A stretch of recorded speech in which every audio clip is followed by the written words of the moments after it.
Bom dia e bom domingo para você que nos assiste. Hoje o nosso programa é especialmente dedicado à saúde feminina. Interessa às mulheres e a todos nós que temos mães, esposas e filhas, mulheres importantes nas nossas vidas. Mesmo com todos os avanços, o câncer de mama é uma das doenças que mais afeta as mulheres no mundo todo. Mas com informação, prevenção e alguns exames regulares, podemos fazer muito para reduzir esse risco. Para nos ajudar a navegar neste tema, temos a honra de receber a doutora Fernanda Salum, especialista em mastologia. Se durante o programa você tiver alguma pergunta, aponte a câmera do seu celular para o QR Code na tela e envie sua questão. Não saia daí, o meu doutor volta já. Você costuma fazer o autoexame de toque da mama? Faz consultas regulares com o médico ou médico da sua confiança? Está cuidando corretamente da saúde das suas mamas? Pois é, a prevenção e o diagnóstico são fundamentais para evitar ou vencer o câncer da mama. Com certos cuidados e procedimentos, é possível garantir um tratamento eficaz e uma melhor qualidade de vida. Para nos esclarecer sobre esse tema, está aqui conosco a doutora Fernanda Salum, mastologista do Hospital Universitário de Brasília e do Agarram. Doutora Fernanda, obrigado por estar vindo aqui neste domingo, disponibilizando um pouco do seu tempo para tratar desse assunto tão importante para a vida da mulher.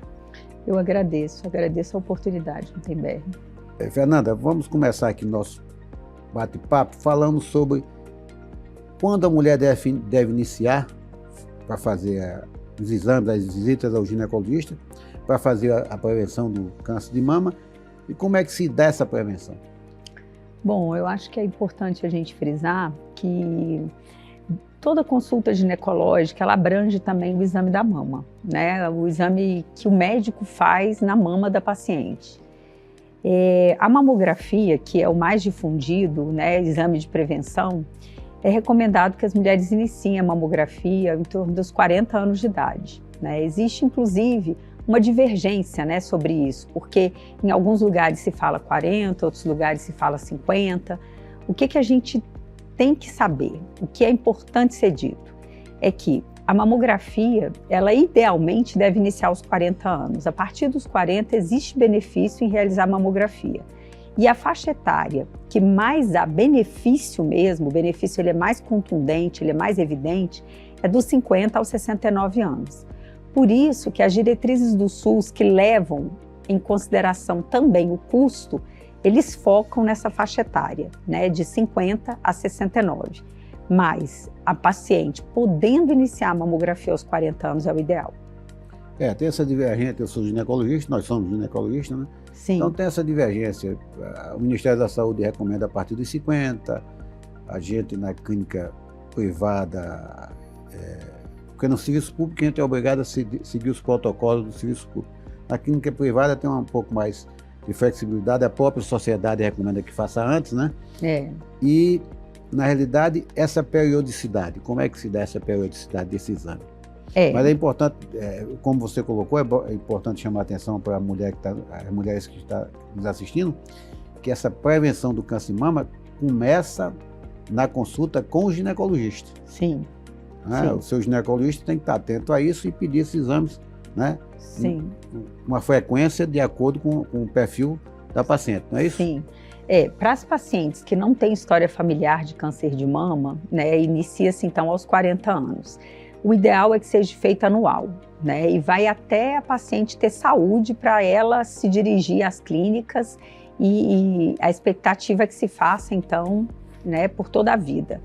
Agora, no SUS, né, que a gente já falou que se leva em consideração também a custo-efetividade, que a gente chama, né, aí seria um intervalo a cada 2 anos, de 50 a 69 anos, com intervalo a cada 2 anos. Isso se a mamografia der normal? Isso, se der normal.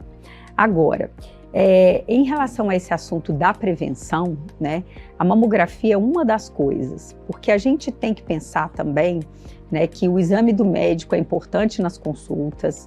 Existem estratégias que a paciente ela pode ter de hábitos de vida que vão reduzir a possibilidade dela ter um câncer de mama. Isso a gente chama de prevenção primária, né? Porque a mamografia, o que é a mamografia? É um exame que vai fazer o diagnóstico precoce. Com isso, é um tipo de prevenção. Mas existem estratégias que vão reduzir o aparecimento do câncer, né? Estratégias de vida, isso é legal também. Hábitos né? alimentares, Exato. atividade física, essas coisas. Exato. Né? Então, evitar a obesidade, né? Praticar atividade física, não ingerir álcool em consumo excessivo, né? Ter uma alimentação saudável. E a terapia de reposição hormonal, ela sabidamente aumenta, sim, as taxas para câncer de mama. Então, são escolhas que a pessoa vai fazer, mas sabendo, né, dessa particularidade. A gente falou aqui de mamografia, realiza mamografia, mas tem ecografia mamária e tem ressonância magnética. E tem uma confusão danada. Às vezes o paciente chega, não, doutor, eu quero fazer uma ressonância magnética. Ou então, não, doutor, não quero fazer mamografia porque comprime a mama, dói e tal, quero fazer ecografia. Explica pra gente qual a importância e qual o momento de cada uma delas. Eu tenho que pedir a mamografia primeiro, ou peço mamografia com ecografia. E a ressonância magnética é o exame de início, de triagem, não é? Porque eu tenho, como ginecologista, eu recebo a paciente no meu consultório. Não, doutor, eu queria fazer uma ressonância magnética. Eu vou ter que explicar que tem indicações, né, o exame de rastreamento e tal. E você, como é especialista, explica melhor para a gente isso. Certo. O exame de rastreamento da população é a mamografia, né? O exame de ressonância e exame de ecografia, normalmente são exames complementares. A gente usa, sim, a ressonância magnética como exame de rastreamento para aquelas pacientes que são mutadas, tá? Então, hoje em dia, já existe a possibilidade para aquelas pessoas que têm muitos parentes na família com câncer de mama, de fazer um exame de teste genético. E se esse exame vier uma mutação, né, ou seja, naquela família existir uma síndrome genética que o câncer ele é transmitido de mãe para filha, até que essa pessoa adote outras estratégias de prevenção, como as cirurgias redutoras de risco, está recomendado sim a ressonância magnética. Agora, gente, é importante ser dito que as síndromes genéticas elas são muito raras, elas representam em torno de 10% só dos cânceres de mama, de 5 a 10%, né? E a ressonância magnética é um exame que, apesar de ser muito sensível, é pouco específico. O que quer dizer isso?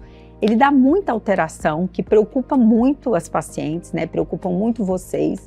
E, na verdade, quando vai se elucidar, essas alterações não são o câncer. Então, a ressonância magnética é um exame que tem que ser realizado com uma indicação bem precisa, porque senão pode dar muito resultado falso positivo. Perfeito, tem fundamental esse esclarecimento. E outro esclarecimento também é a questão da mamografia ou mamografia digital, né? Hoje a gente pede muito mamografia digital tal, mas o convênio não autoriza tal. Qual a diferença e a importância de você insistir na mamografia simples e na mamografia digital? A mamografia digital ela é superior à mamografia simples para quem tem mama densa. O que é mama densa? São aquelas pacientes que são jovens, né, e a mama ainda tem muito tecido glandular. Então, nesse cenário, né, de mamas jovens com muito tecido glandular, a mamografia digital ela é superior à analógica, que é a mamografia antiga. As mamas das pacientes mais velhas, que são mamas bem gordurosas, a sensibilidade entre a digital e a analógica é bem parecida. Perfeito. E agora falando em tratamento de câncer de mama, quando o tratamento deve ser cirúrgico, o tratamento deve ser conservador? Cirurgia, basicamente, todos os pacientes que têm um diagnóstico de câncer de mama vão passar por cirurgia em algum momento, né, Gutenberg? Agora, sempre que possível, a gente tenta fazer o tratamento cirúrgico conservador, né? A mastologia, ela virou uma especialidade por isso, né? Porque a gente teve que aprender muitas técnicas, inclusive técnicas cirúrgicas diferentes, no sentido de tentar preservar as mamas das nossas pacientes. O tratamento cirúrgico conservador, ele é melhor do que a mastectomia, né? A gente vai fazer mastectomia quando a doença for grande, o suficiente para a gente não ter um tecido sadio para fazer uma mama num volume, num formato legal e adequado para os pacientes.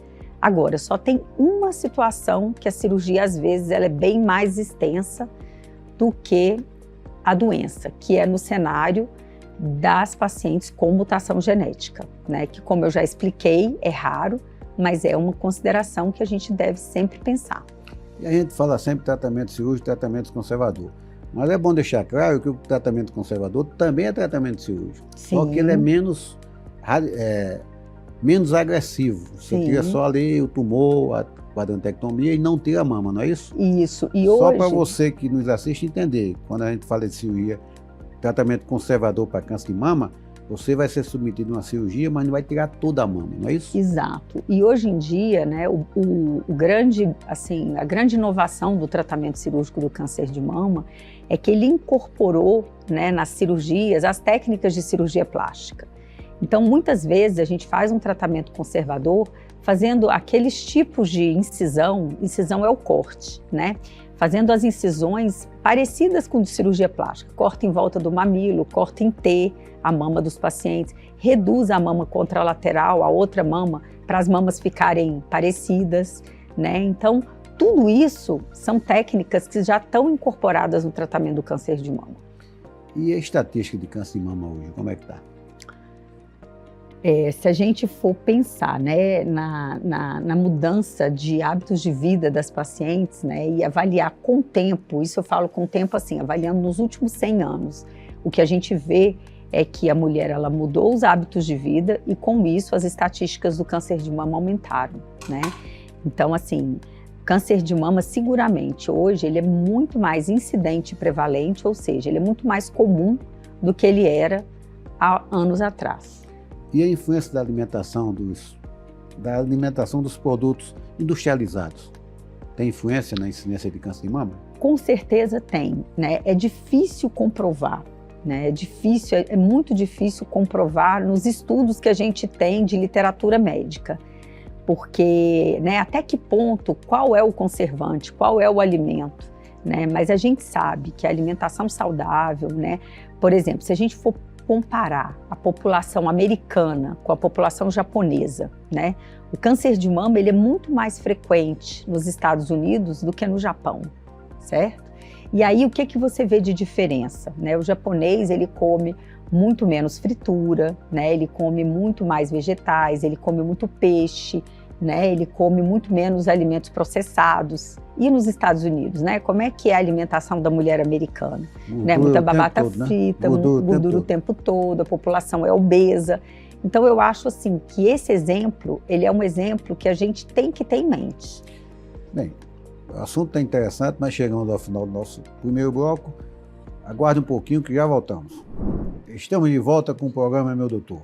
Hoje estamos conversando com a doutora Fernanda Salum, mastologista do Agarram, sobre a saúde das mamas. No primeiro bloco, falamos sobre prevenção, tipo de exames realizados e também um pouco sobre tratamento.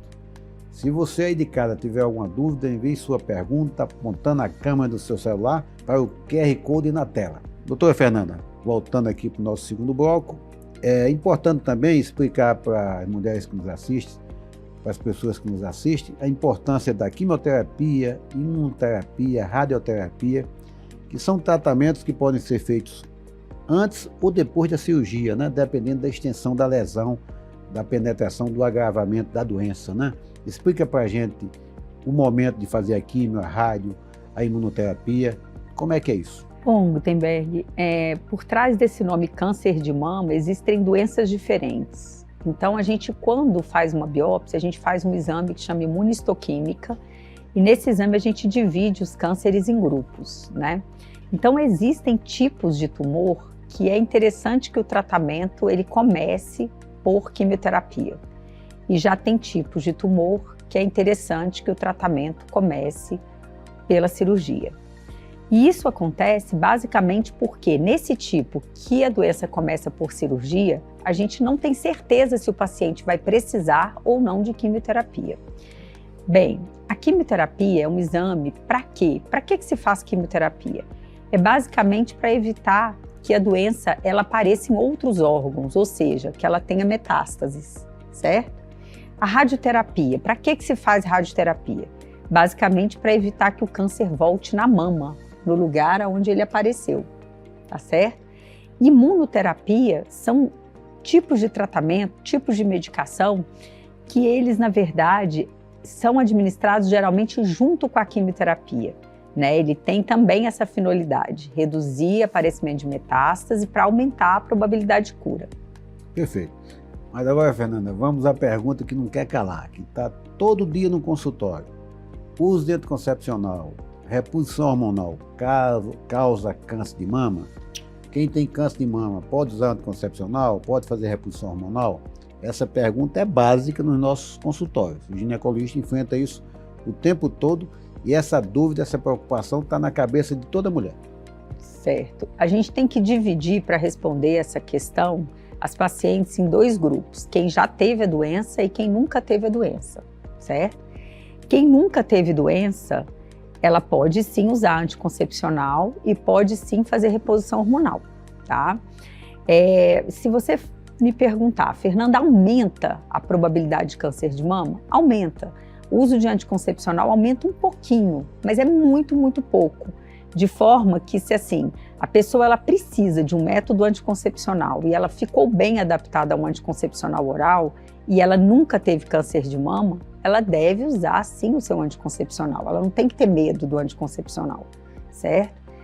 Agora, em relação à reposição hormonal, a gente avalia muito reposição hormonal para melhorar a qualidade de vida dos pacientes, porque a gente sabe que também existe um aumentozinho de incidência com a reposição hormonal, é um aumento pequeno, mas a pessoa tem que pensar que se a qualidade de vida ficou muito ruim com a chegada da menopausa, ela deve sim conversar com seu ginecologista e considerar a reposição hormonal. Agora, para os pacientes que já tiveram câncer de mama, o uso do anticoncepcional e da reposição hormonal é proibido. E uma coisa importante também é que às vezes as mulheres fazem reposição hormonal sem consultar o médico, né? É amiga, é vizinha que usa determinado hormônio, não, tinha calor, fogacho, perda do libido, a vagina está ressecada, tal, porque eu estou na menopausa, tal, usa essa medicação aqui. Então é importante, e aí eu quero que você mostre a importância disso, e só começar o uso do hormônio, o uso da reposição hormonal, após fazer todos os exames, mamografia e tal. Explica aí para nossas amigas que estão nos assistindo a importância disso. Perfeito, é perfeita essa colocação, né? Porque a gente, para poder administrar anticoncepcional e reposição hormonal, a gente tem que ter certeza, 100% de certeza, que os pacientes já não estão com nenhum câncerzinho pequenininho ali, né? Por quê? Porque para quem está doente, o uso do anticoncepcional ou da reposição hormonal funciona como um adubo, né, para o crescimento da doença. Então, é muito importante a avaliação ginecológica antes da utilização desses tratamentos. Perfeito. A gente sabe que tem também a questão genética no desenvolvimento da doença. Então, é importante as mulheres que têm história de câncer de mama na família entendam qual a frequência ao ginecologista ou mastologista. E aí eu queria que você falasse sobre isso também. Certo. Toda vez que chega um paciente que teve câncer de mama, né, na família, parentes com câncer de mama, a gente sempre tem que avaliar o seguinte: quantos parentes, qual a idade desses parentes? Porque chama muito atenção para nós, mastologistas, as pessoas que têm vários parentes em idade jovem, né? Se a pessoa teve um parente, por exemplo, uma avó ou uma mãe, mas a pessoa teve um câncer de mama por volta dos 80, 70, 60 anos, na pós-menopausa, isso não é alarmante, né? Porque a gente sabe que o câncer, ele é uma doença do envelhecimento. Agora, se os cânceres são vários e acometem pessoas jovens, a gente pensa que pode existir um gene que é transmitido de um membro para outro da família, ou seja, de uma avó para uma mãe, para uma filha, e aí sim muda todo o cenário, né? Porque quando o câncer é genético, a gente tem condutas específicas a tomar, né? Exames de rastreamentos diferentes, cirurgias diferentes a fazer e recomendações diferentes do ponto de vista de aconselhamento. Então, se você tem uma história de câncer de mama na família, não pode negligenciar, né? Exato, principalmente se forem pessoas jovens. E a abordagem dessas pacientes durante o diagnóstico? até pela perspectiva de entender a rapidez do avanço da doença ou não, né?